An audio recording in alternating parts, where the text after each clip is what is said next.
Le plus fort avec les Nixia de Taïk, c'est que c'est vraiment super difficile de choisir son album préféré. Taïk, la série de projets qu'il a vraiment fait connaître, il faut le dire, c'était les Nixia.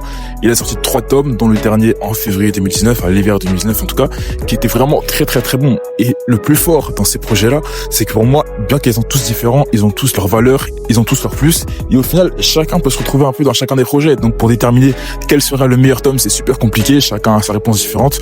Pour moi, personnellement, c'est le 3, parce que quand tu prends des sons comme hier, quand tu prends des sons comme Les Larmes, quand tu prends des sons comme Moi Je Prouve, Combler ça, ou même l'outro Yema qui était excellence, bah, c'est difficile de faire mieux. Mais à côté, dans le 2, t'as des sons comme C'est Lui, un son qui l'a vraiment fait percer, un son par lequel je l'ai connu, I Love You, pareil, l'un de ses classiques, Naniko, Déteste-moi, et dans le tome numéro 1, Palavra, qui est aujourd'hui l'un des meilleurs sons de toute la carrière de Taïk.